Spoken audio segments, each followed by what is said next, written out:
All right. Good evening and welcome to the Women Exceeding Funding Your Business webinar in partnership with LiftFund.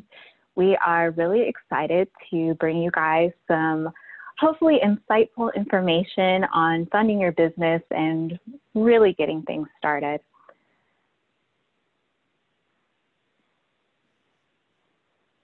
So today we have Margot Slauson, who serves as the Vice President of Business Support for LiftFund, Inc., the largest micro and small business lender in the United States. The nonprofit organization is headquartered in San Antonio, Texas, and provides loans and business training to enterprises of all kinds, from startups to established businesses in 13 different states. Margot is responsible for overseeing and strengthening LiftFund's commitment to cultivate, support, and empower small business successes through responsive business advising and training services. She's passionate about upholding LiftFund's promise to deliver a customer experience beyond just a loan. We also have Simone Rixey, who is a senior business banking specialist for Wells Fargo and also serves on the board for Women Exceeding. Simone acquires new banking relationships and deepens existing relationships of businesses with 0 to 5 million in annual sales through lending and cash flow solutions, guidance, and resources at Wells Fargo Bank. And I am your moderator, Leandria Williams, the Marketing and Public Relations Manager for Women Exceeding. Just some brief housekeeping before we move any further. If any of our audience members have any questions, feel free to type them into the chat and we will have an allotted time for our panelists to answer. It's just easier that way so that not everyone is talking at once or talking over each other. So feel free to use the chat and we'll make sure to address your questions. So a little bit about LiftFund. LiftFund is a designated community development financial institution, or a CDFI, and CDFI loans finance community businesses, including small businesses, micro enterprises, nonprofits, commercial real estate, and affordable housing. They offer funding, online services, such as entrepreneur tools, including calculators and applying for loan help, partner resources such as payroll and HR solutions for small business owners, and networking with established business owners for guidance. LiftFund is regionally recognized U.S. Small Business Administration 504 CDC, which stands for Community Development Corporation, and is one of the designated 7A Community Advantage lenders with the Small Business Administration. And for those who don't know, Women Exceeding is a 501c3 organization that aims to serve as an invaluable resource that provides mentoring and guidance to women seeking personal and professional development. Through our 4 main initiatives, mentorship, education, networking, and business development, Women Exceeding continues to strive to spread the message of unity and collaboration to achieve greatness. So this is our agenda for the evening. We're going to dive in and start with our panel discussion.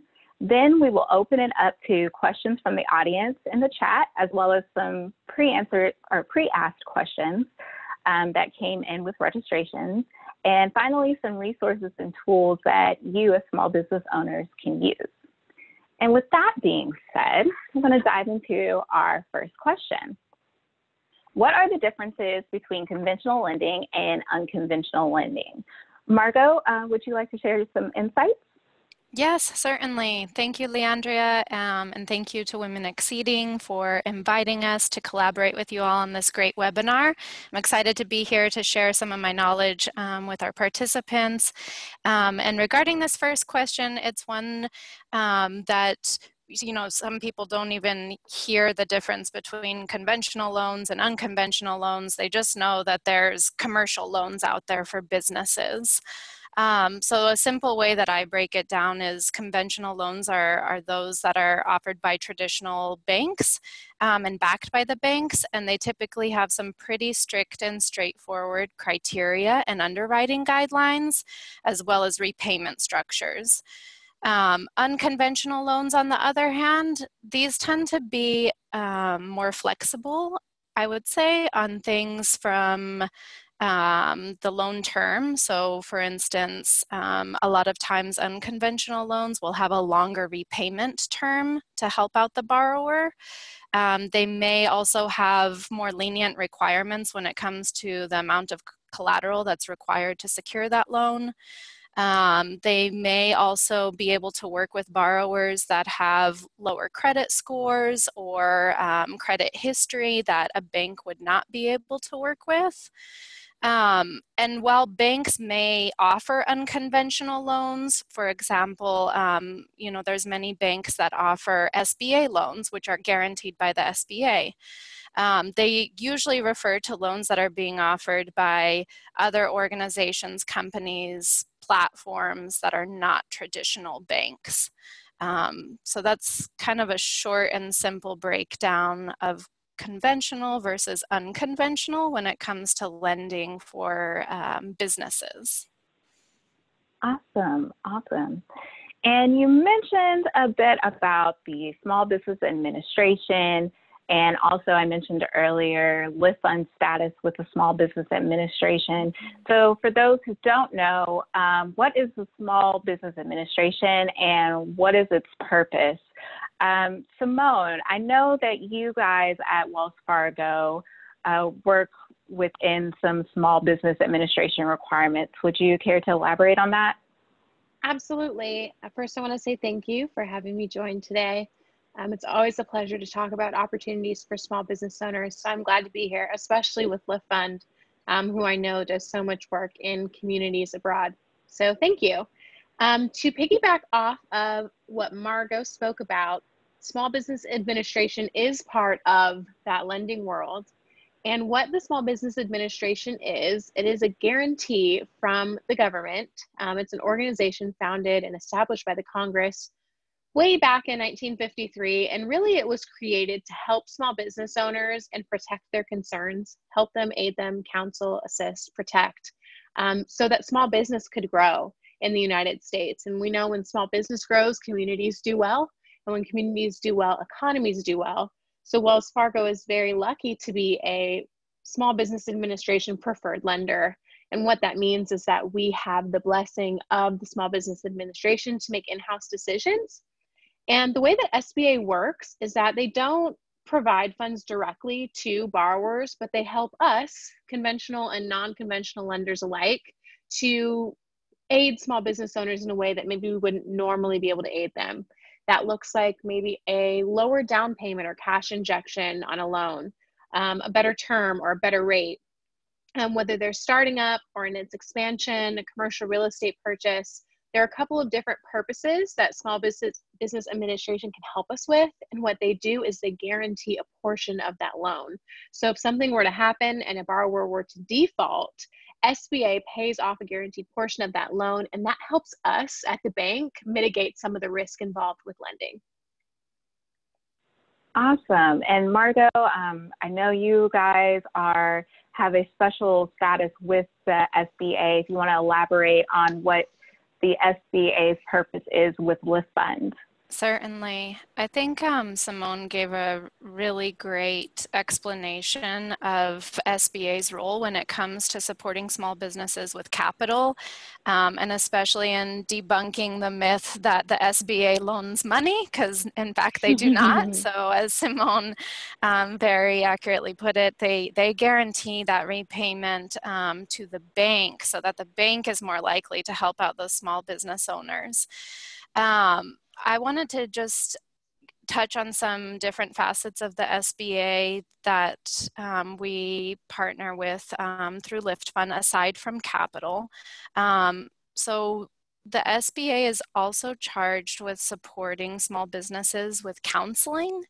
And so across the country, they help to fund resource partners, namely SCORE organizations, which are typically core members that are retired executives or former business owners that volunteer to provide mentoring to aspiring or existing small business owners in the communities.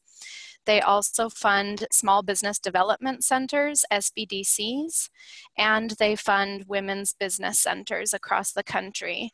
And so Lift Fund actually holds 2 grants from the SBA for women's business centers.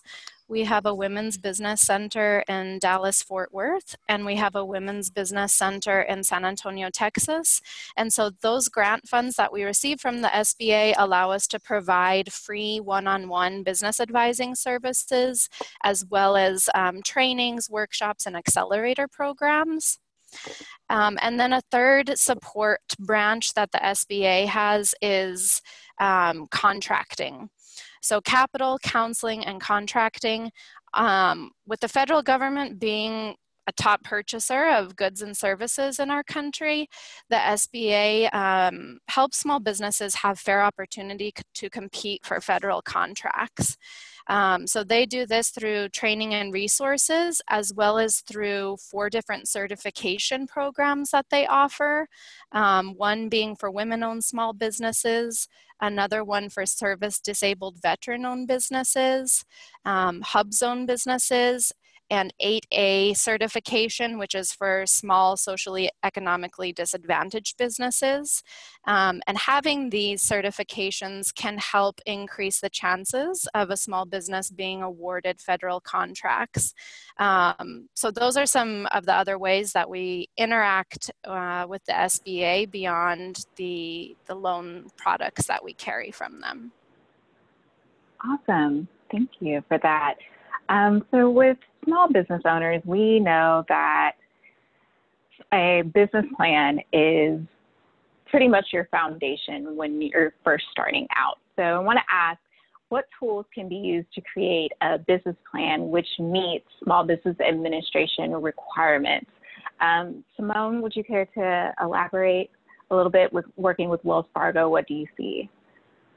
Absolutely. I think it's a great follow-up question to what the SBA is, because the SBA will require a business plan as part of your business loan application process. And that is because with a business plan, you're preparing to build a strong foundation. It's practically impossible to have one and to truly plan for success without a business plan.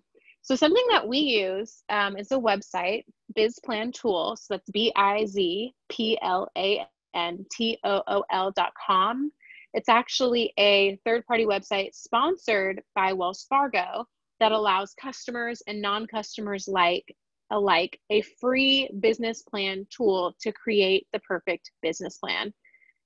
We think that this is an incredibly important thing, whether you're a customer or not, to have access to this resource. And so it has been made available to everybody. It's a living, breathing website that you can access either from your cell phone, from your laptop, through a login that you'll create. So from wherever you update your information, the cloud-based tool makes sure that you have the data saved on any device on your business plan, which is something that you'll be wanting to access at any time, whether it's in your car, at your 9-to-5 job, in your business office, with your CPA, with your banker. You can check into that tool and update it. Some of the great things about that business plan tool is it helps a lot with the math.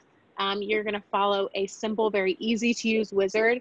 You'll automatically create cash flow cycles, profit and loss statements, balance sheet statements. You can even upload financials into that document to create 3 years of projections, which may be required if you're applying for an SBA loan. And lastly, it truly is key to business funding. Crafting a business plan that can help you get the capital you need is really important. And whether you're going to a financial institution or you're going to a venture capitalist or an angel investor, or really anyone that you would like to bring into your network to be a multiplier for you to help grow your business and expand your business or get your business off of the ground, crafting a business plan is going to be absolutely essential, and it's going to help you identify what that North Star is for you. And when I say North Star, I mean what you visualize and what you're going to build a team around, and that point in the sky that you're going to continue to work and march toward. The business plan can help you articulate that, put that into words, create an executive summary, and really get some numbers together to paint a good picture to anybody that you need to go to articulate that story and build that foundation. So BizPlanTool.com is the #1 tool that we use here at Wells Fargo. Oh, great, great. Margot, I know that Lift Fund definitely helps with the creation of business plans. What tools do you guys use or utilize to help small business owners get that task accomplished? Sure. We also have a few templates that we make available to anyone, whether they're a Lift Fund customer or not. We try and keep our business plans pretty short and straightforward. I'm jotted down Simone's recommendation for the bizplantools.com, so I can recommend that to some of our clients, because having a template is important to have that guide of what are the essential components that need to be addressed in my business plan. And I always recommend that business owners do some research to find different variations of business plan templates, and also look at examples of business plans that have been already developed for businesses in your industry. So you can see, are there some components that aren't in a standard business plan that are important to include based on my business type? And then in terms of resources beyond the templates, I always recommend that you visit with a business counselor or business advisor at one of the SBA resource partner organizations, whether that be our Lift Fund Women's Business Center or your local SBDC or SCORE chapter, because their business advisors are trained to help business owners find the research and information needed to include in their plan, and also to review and provide constructive criticism and feedback on that plan. So definitely, before you go to present your plan to a lender or an investor, make sure you get a second set of eyes on it, if not 3 or 4.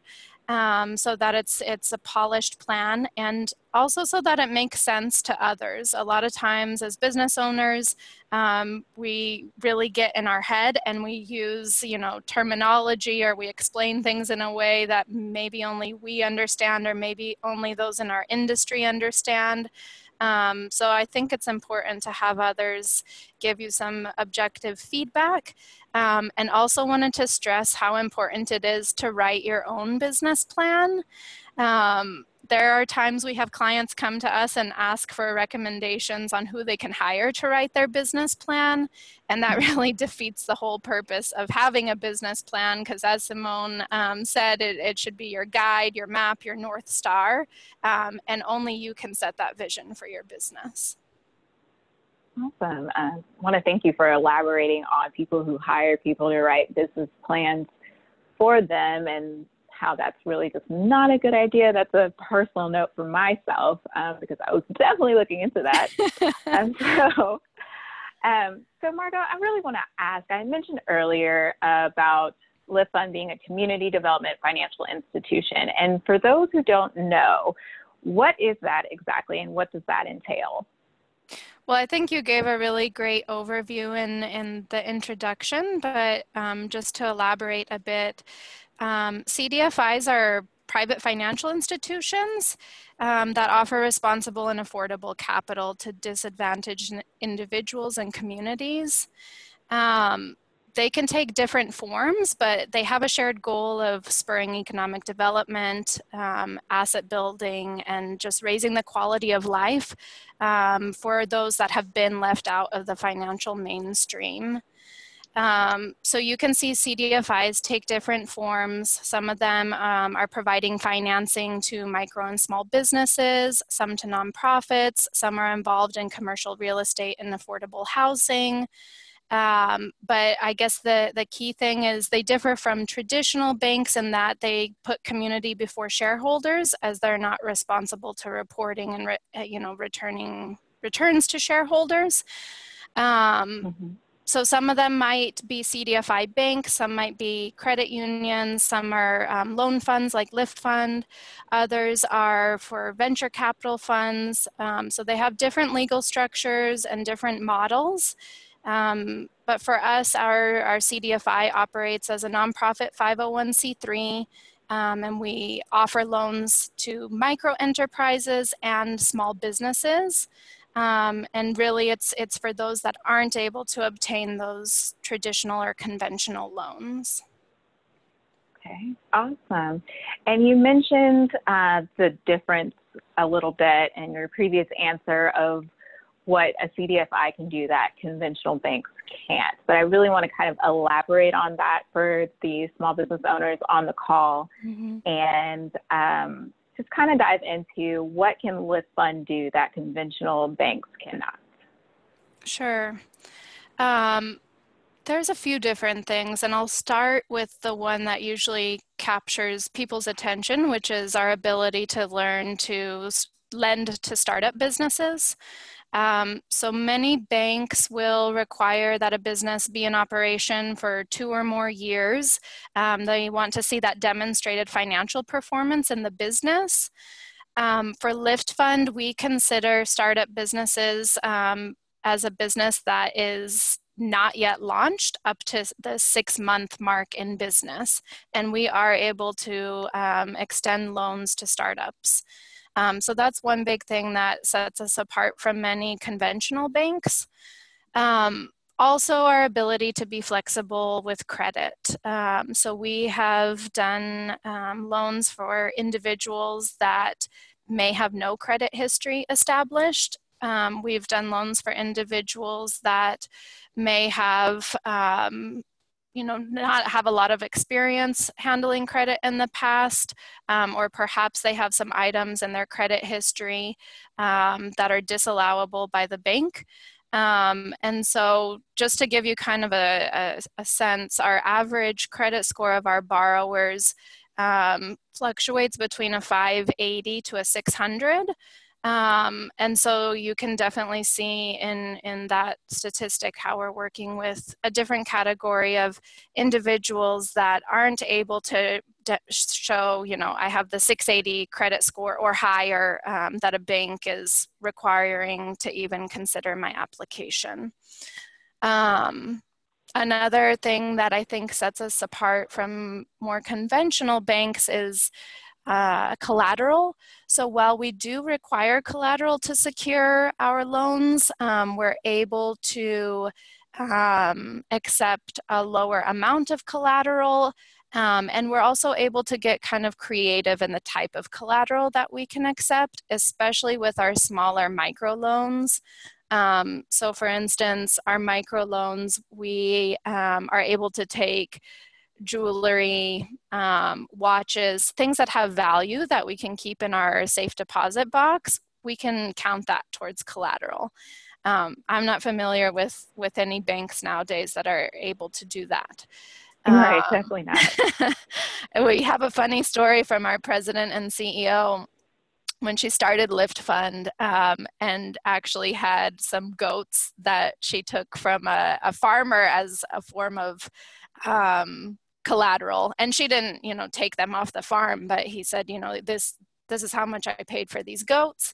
And we wrote it down and made note of it in our portfolio on what was securing the loan. And when she went back to collect, apparently the goats had been eaten. And so we don't take livestock anymore for collateral. We've progressed a bit since then, but we do take third-party pledges, which is another thing that I think is a little different from conventional banks. And what that means is that if we're working with a business owner who really does not have any fixed assets that they own free and clear, that they could pledge as collateral, but perhaps they have a friend or a family owner or a contact who's willing to pledge an asset of theirs to help secure the loan, we can do that without that person having to be a co-borrower or a co-signer on the loan. And then the last way that I can think of that kind of stands out in terms of, what we're able to do versus conventional banks is, the amount of loan funds. We really focus on that initial seed capital or smaller dollar amounts. And many banks, you know, 50,000 is a really small loan for a conventional bank, whereas our average loan size is 26,000, and we go all the way down to $500. And so, you know, being structured as a nonprofit, it takes about the same amount of time and effort and due diligence to underwrite a $500 loan as a $50,000 loan. So for banks that have a for-profit model, that doesn't make sense. And so there's a whole category of business owners that, you know, need just a small amount or need to build up their credit and graduate to those larger loans and graduate to using those traditional banks. And so that's really what we're here for. Awesome. Definitely was not expecting goats. I would like to awesome. add, before we answer this next question, I just want to add that as a banker at a conventional bank, I have so many mutual clients, or had so many mutual clients when I was in the Houston market with Lift Fund. And there were a lot of hard conversations I had to have with customers around, you know, we just can't make it happen. We aren't able to mitigate the risk. We need, you know, maybe a higher equity injection. Like Margot said, with startups, with a bank like Wells Fargo or a financial institution, a national financial institution, a conventional lender, normally the only way we're going to be able to do a startup is in partnership with SBA. And normally we're going to require a 30% cash injection. So if you need $100,000, we are going to expect you to put up $30,000 as your sort of skin in the game. You know, what are you putting up to match the rest of what we're lending to you? And so I love that you said the word graduate, because I had so many customers who I couldn't help at that time. You know, I would say it's not a no forever, it's just a no for right now. And I would introduce them to someone from Lift Fund, and they would get taken care of, and they would rebuild their credit, and they would grow their credit profile, and they would get that seed money that they really needed to get to the next level. And then eventually they were able to come back for a bigger ask, but it's something that fills a gap that normally would not be filled. And so I'm very grateful for Lift Fund, and it made my life a lot easier, and it helped me help others in their lives and make their dreams come true. So I really appreciate what Lift Fund does. And I hope that no one thinks that we're, you know, I don't want it to seem like we're in direct competition, when really we complement each other very well. Absolutely. It's very important that we both exist. So I definitely appreciate what you guys do so much. I wanted to share that. Thank you. Yes, agree. That partnership is very important, so that banks aren't having to say no and turn people away. It's a no, not yet, and here's somewhere else that you can go, and these are the next steps, and kind of lay out that pathway. And you know, our business model is not a great one, because we lose our best customers because we want them to go on to the banks like Wells Fargo and be able to go back and get those larger loans. And so always a great collaboration and referral source to make sure we're working as a community to help our business owners get to where they need to be. Right. Just giving people options. And before we move on to this next question, I do want to say that I do see questions in the chat, and we will address them at the audience question portions. I just didn't want you guys to think that I totally just did not see it. So I want to acknowledge that I do see them, and they are there. So for this next question, Simone, you had mentioned about, you know, options, having to turn people away, but not entirely, and referring them over to Lift Fund. So what are the funding options at a conventional bank like Wells Fargo?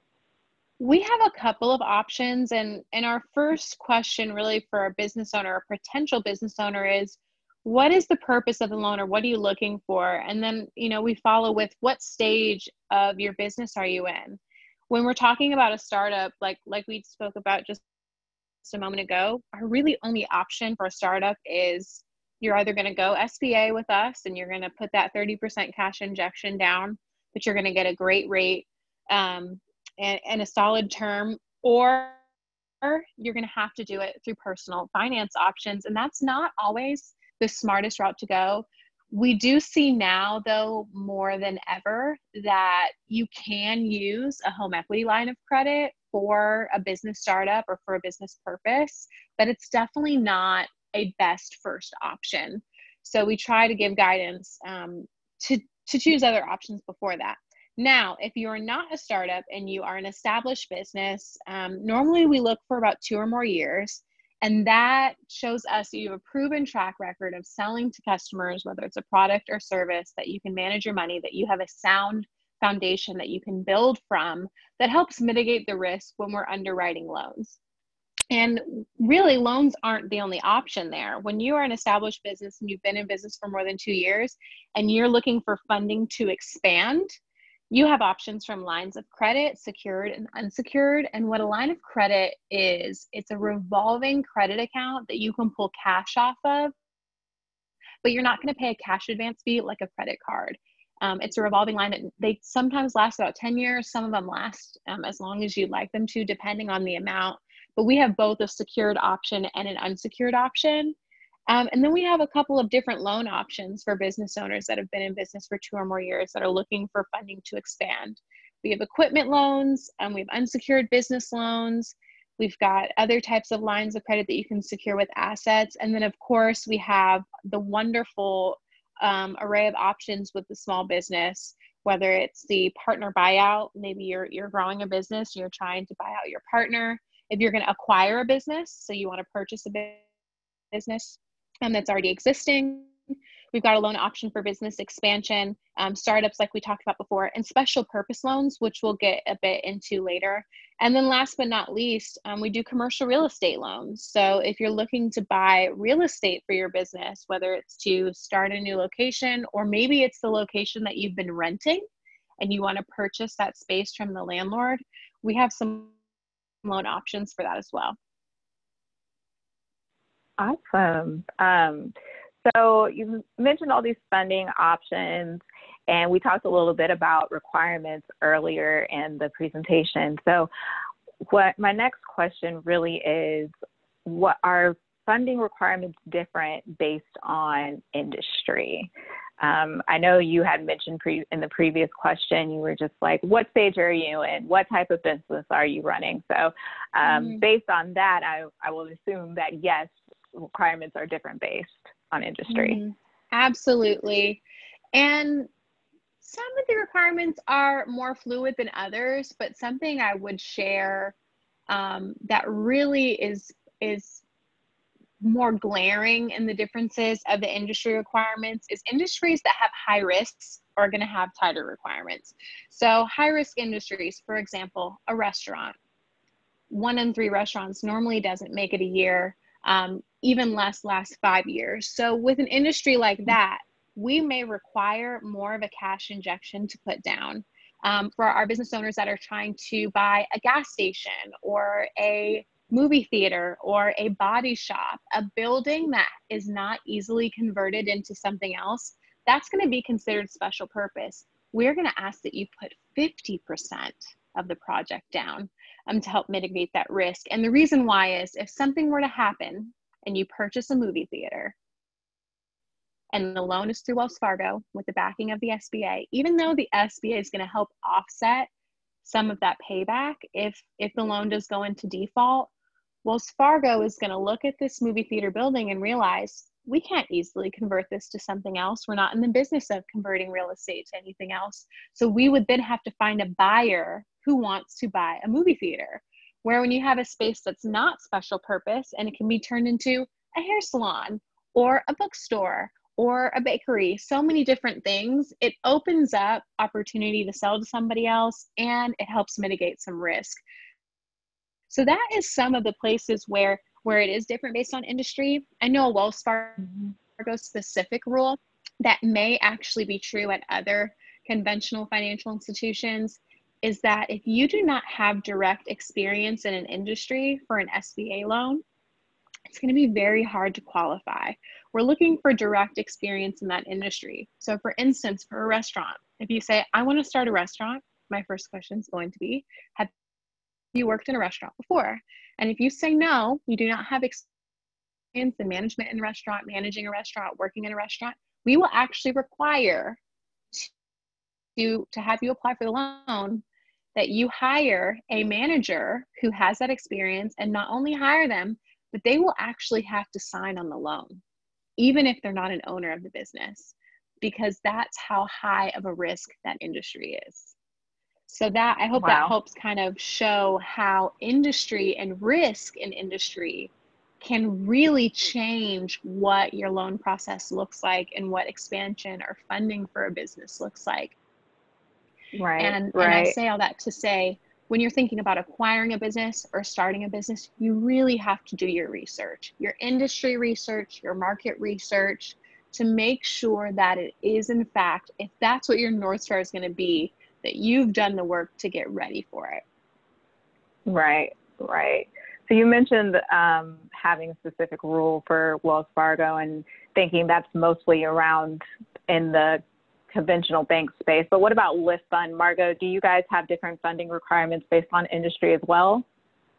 Yeah, so we also look at the relevant experience, and it is more intense for those SBA loans that it has to be direct experience. So that was a great point that Simone brought up. Because we're dealing with a lot of new startup businesses, an important thing to note is that different industries are going to have different requirements as far as licenses and permits. And so we're going to want to make sure that, for instance, if you're opening a hair salon, that you have your cosmetologist license. If you are getting a loan to be an owner operator truck driver, that you have your CDC license. So those are the types of more technical proof of license or permit that we'll want to see before being able to close on those loans, because we don't want to deploy the funds and then it turns out you're not able to legally operate because you don't have the right paperwork on hand. And so that's a checklist that we provide our customers with based on what they say they're opening their business in, and we'll say, okay, based on this industry, these are the specific things that we'll need to see. Okay, awesome. So we've talked about different requirements that are needed, and so everyone's pretty excited at this point. But what actually needs to be done before you ask for funding from a bank or from LiftFund? Margot, I'm pretty sure you can shed some light on both aspects of this. Yeah, definitely. And I'll go ahead and start first because I think a lot of our requirements are going to apply to banks as well, and then Simone will have some additional things beyond what we would require to be in place. So first off, knowing how much you need, that's really important. I think one of the worst things you can do is approach a lender to have a conversation about getting a loan for your business, and when they ask, what amount do you have in mind? If your reply is, I don't know, or how much can you give me, that's absolutely the incorrect answer. So do your due diligence first, map out your startup costs, your financial projections, and have a very exact number on how much you will need for the loan. And I actually recommend when I'm working with clients that they come up with two numbers. One is this is their ideal amount, and another amount that this is the leanest amount that they could work with and still be able to successfully open the business. We certainly don't want to provide a loan to a new business owner that won't really even help them to open the doors, and we're just burdening them with new debt. So one is know how much you need. Two is know how much you can afford. A common misconception for commercial loans for businesses is that, if you put together your financial projections and you can explain to a lender how much revenue and profit you're estimating will come into the business, that they can underwrite the loan on your projections of what the business will do. Unfortunately, those are hypotheses, and at the end of the day, the underwriter has to go by what your current financial situation is.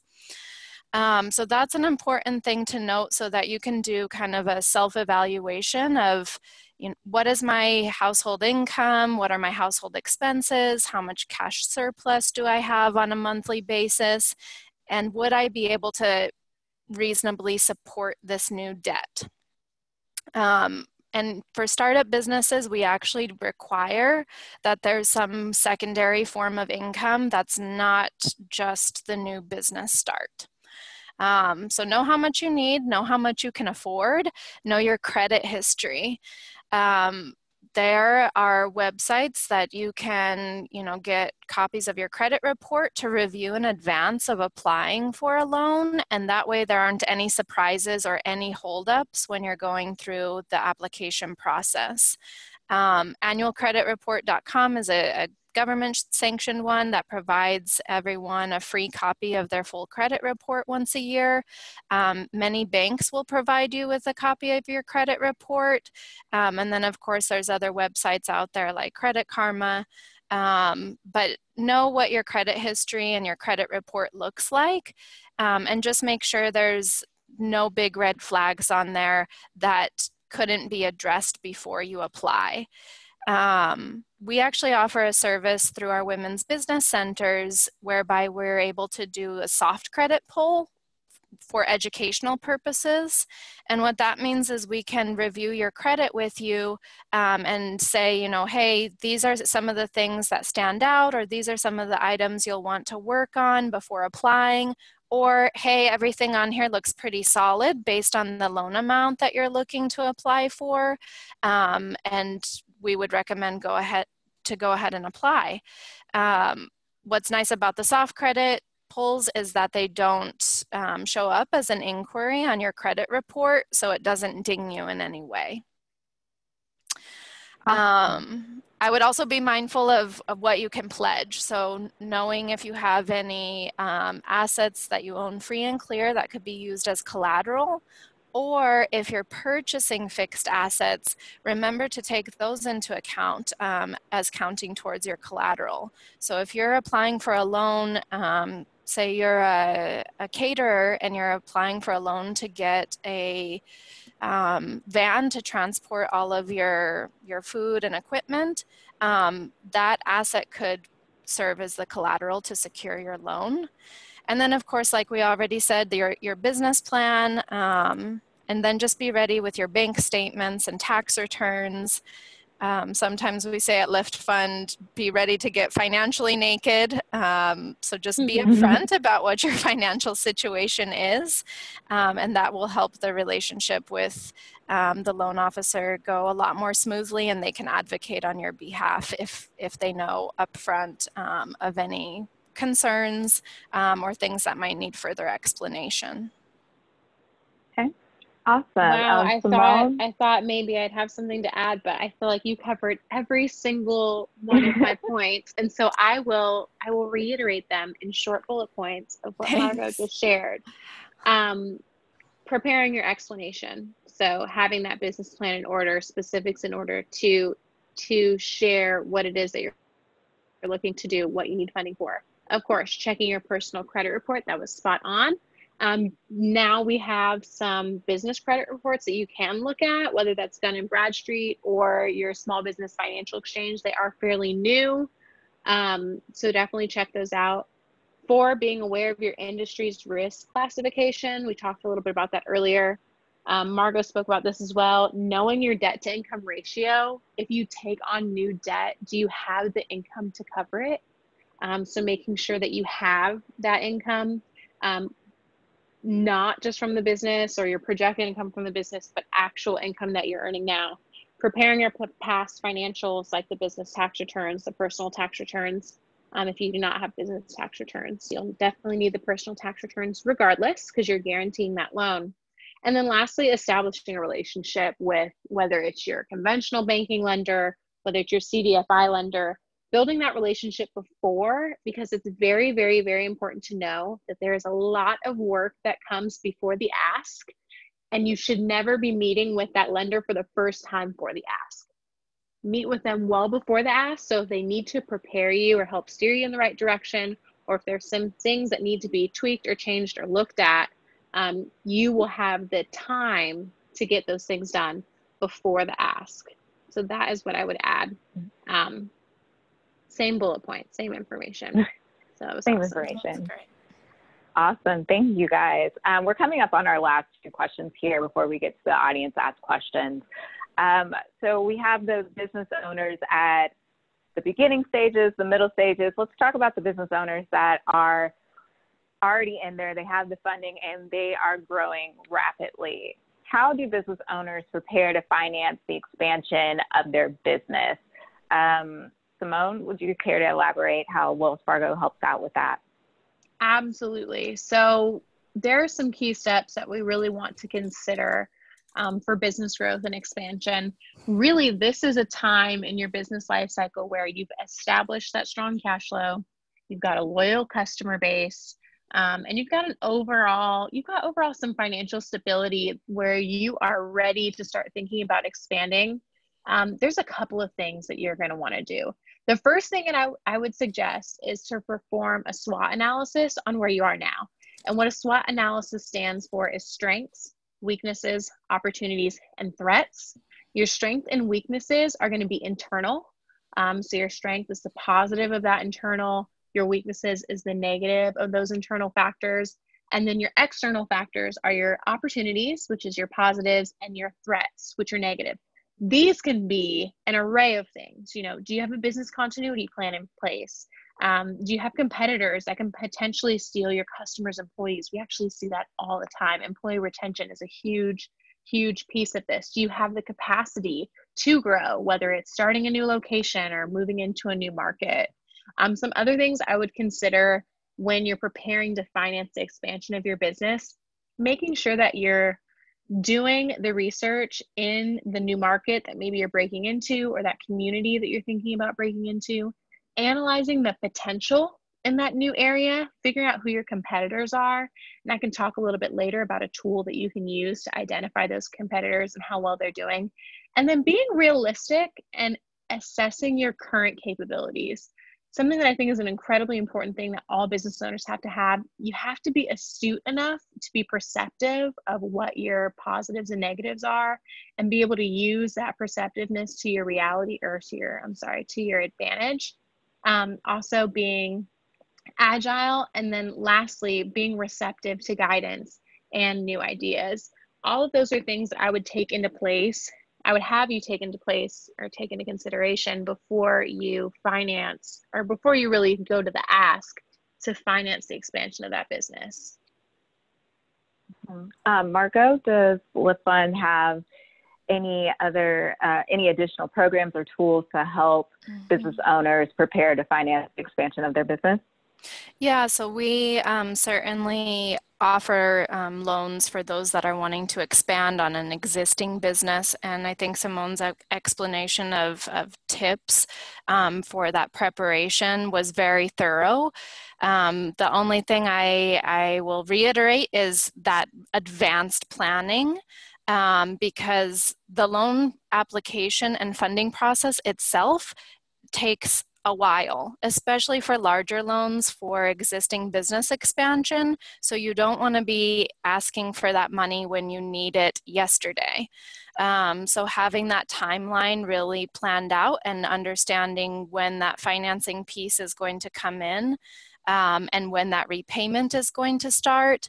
And the other, thing that I've observed with our existing businesses that are taking out loans for expansion, whether it's to move into a second location or expand their current property or to go into a new market or to hire more employees, is not accounting for sufficient working capital that will allow them to have some flexible room if there are delays in their project. So prime example is a woman that I visited with just last week that is opening a hair salon, and she is remodeling a historical home, and surprise, surprise, the construction is not on the timeline that was promised to her.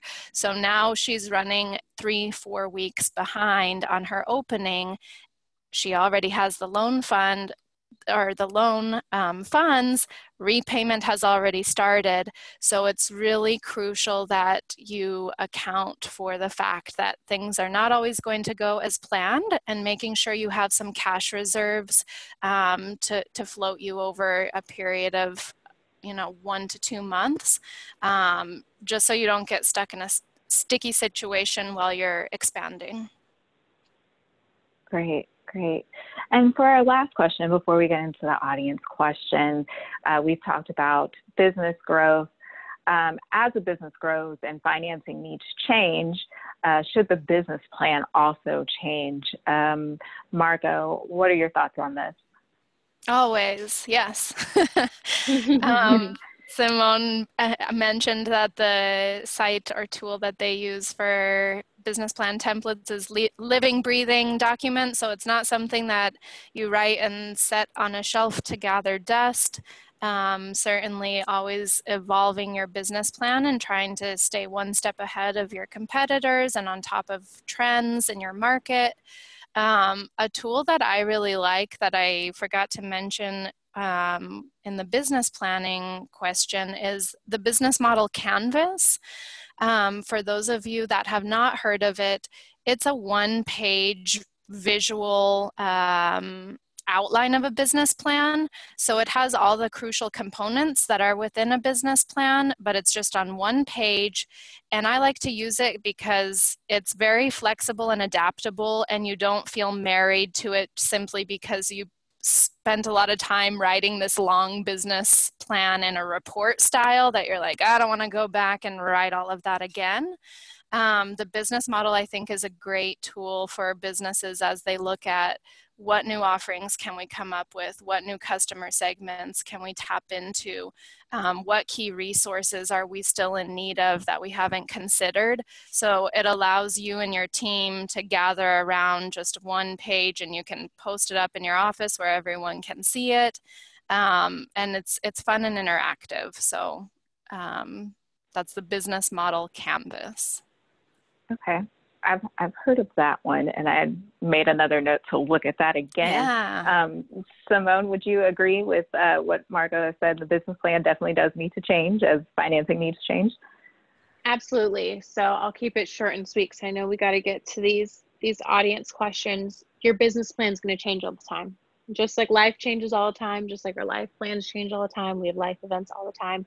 Your business plan, if it is staying the same, you should be very concerned.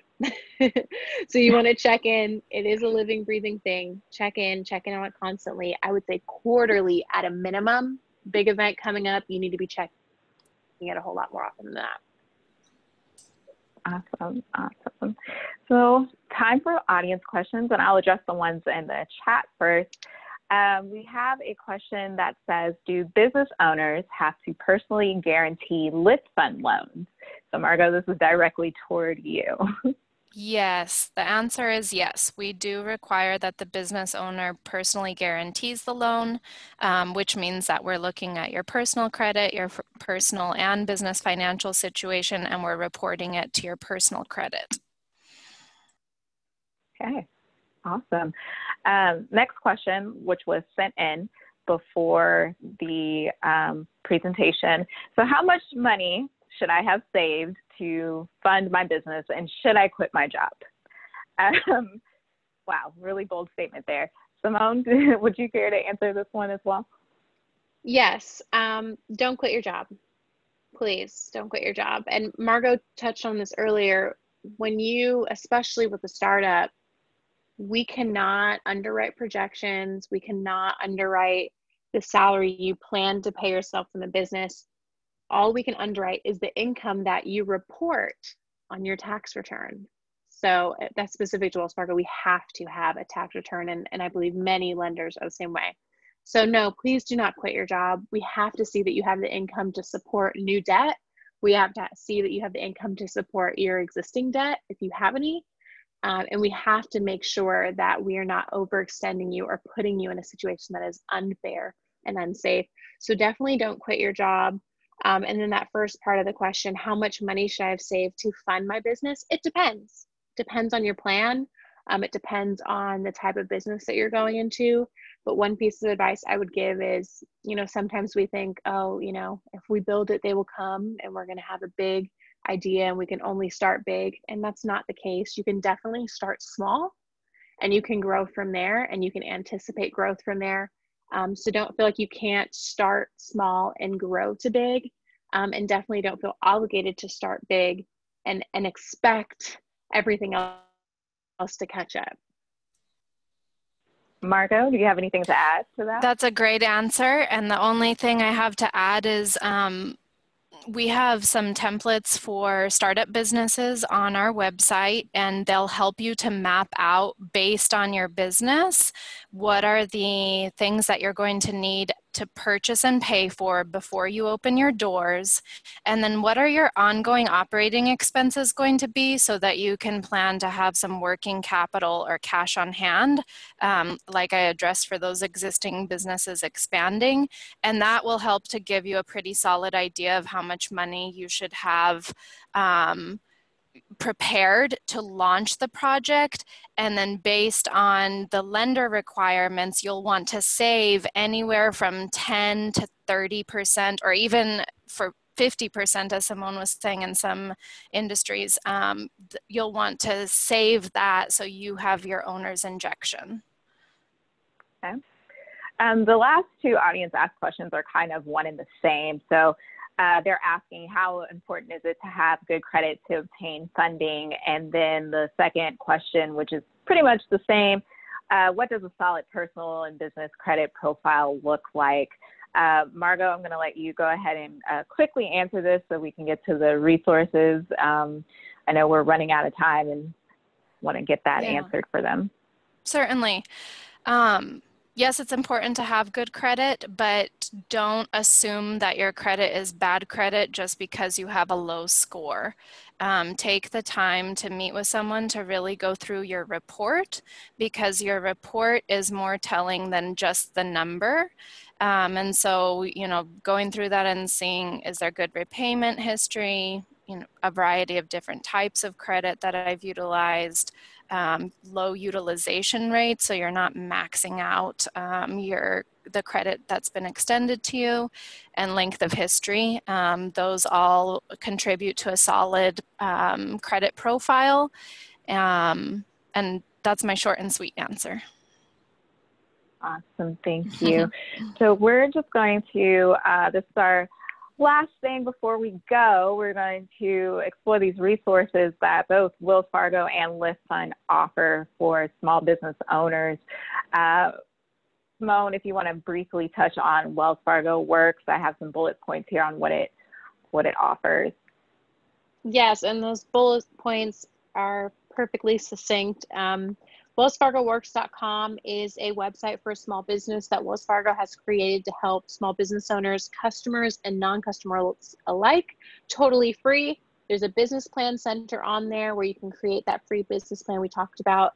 The credit options part of the website, also a ton of business insights and some marketing essentials. Something that is not on here that I would definitely highlight, check out the competitive intelligence tool. You can plug in your industry or the industry you're looking to get into. You can plug in where you are. It'll tell you who the competitors are. It'll tell you what their revenue they're reporting, how many employees they have, the salary that they're paying those employees. A ton of market insights and competitor information that you would normally have to pay for is there. So check it out, whether you're starting a business or you're looking to expand into a new market.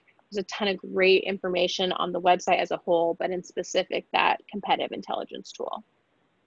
Awesome. And Margot, just briefly going over the tools that Lift Fund has to offer online. Absolutely. So liftfund.com is our website, and you will find on there the ability to apply for a loan.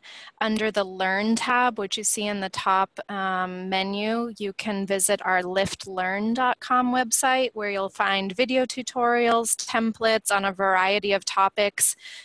So for those of you that want to go back and refresh, what are the things I need to do to prepare for a small business loan, or what are the components that I need for my business plan? Those are examples of some of the topics and courses that we have on Lift Learn. Also our women's business centers. They are place-based specific, and so I did want to give a reference to the Women's Business Enterprise Alliance that's in Houston. They have a women's business center program, and they're great partners to us in Houston. And then also wanted to point out, for those of you in the Houston market, on our events page, we have quite a few events coming up that we're hosting in September and October at our office, which is located over on Chimney Rock. And you can visit the In My Community and Select Houston to learn more about things that we have going on in that area. Awesome. Well, I want to thank everybody for joining, especially our panelists. Margot, thank you so much for joining us and sharing your insights, and for Lift Fund for joining us on this webinar in partnership. Simone, thank you so much for joining in and your continued service for Women Exceeding. For those of you who have additional questions for our panelists or just want more information about Lift Fund or Women Exceeding, you can always email info@womenexceeding.com or visit our website at womenexceeding.com, or any of the resources that you've heard today. This recording will be available on Women Exceeding's website shortly, so that everyone can enjoy, and feel free to share it out with your cohorts and anyone you may know that may be starting a business soon. That will be it for this evening, and we look forward to seeing you guys at our next webinar, which will be in October. Thank you again, and have a good night.